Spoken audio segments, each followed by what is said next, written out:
Lundi 6 décembre 2021, à Porto Novo, au Bénin, les opposants Ricky Amadougou et Joël Aïvo seront jugés au cours de la session criminelle de la Cour de répression des infractions économiques et du terrorisme CRIET.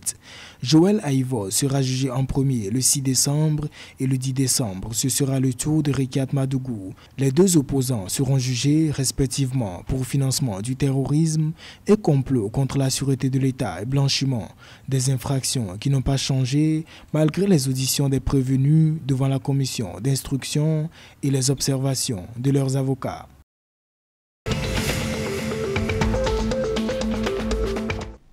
Les rencontres Africa qui se sont tenues du 30 novembre au 2 décembre 2021 à Lomé au Togo ont été l'occasion pour les autorités togolaises de présenter aux investisseurs les atouts majeurs qui font du Togo une terre propice aux investissements.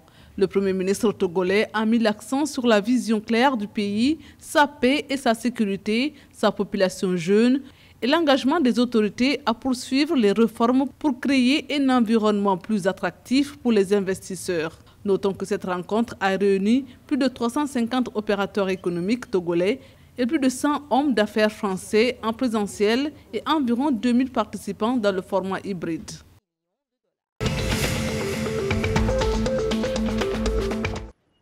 « 40 millions de dollars, c'est l'enveloppe financière que la Banque mondiale a accordée à la Gambie. Ce financement devrait permettre au pays de développer ses chaînes de valeur agricoles et faire passer l'agriculture de subsistance vers une agriculture résiliente au changement climatique et orientée vers le marché.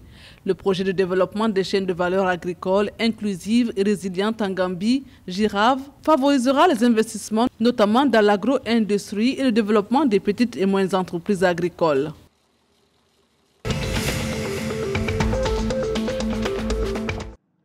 L'opération militaire conjointe entre le Burkina Faso, la Côte d'Ivoire, le Togo et le Ghana a permis l'interpellation de 300 suspects, parmi lesquels des individus recherchés par les services de sécurité. Lancée du 21 au 27 novembre 2021, cette opération Koudalgou 4 a concerné les régions frontalières de la Côte d'Ivoire, du Ghana et du Togo. Durant 5 jours, environ 5720 soldats ont mené des patrouilles de part et d'autre de leurs frontières communes.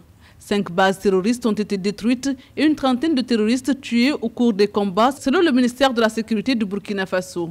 L'assaut a permis la saisie de 53 armes et des munitions, ainsi que 144 moyens roulants, véhicules et motocyclettes. «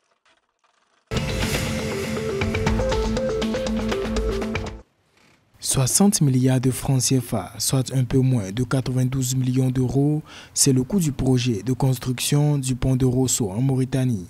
Un pont long d'1,5 km et dont les travaux devraient durer environ 30 mois. Ce projet devrait permettre aux populations de traverser plus facilement et rapidement le fleuve Sénégal qui sépare les deux pays. Une frontière naturelle qui a toujours constitué un obstacle majeur à la mobilité des personnes et des biens. Cette infrastructure va également permettre une meilleure intégration régionale avec en toile de fond l'élargissement du réseau routier qui va relier Tanger au Maroc, à Lagos au Nigeria, en passant par Nouakchott, Dakar et Abidjan.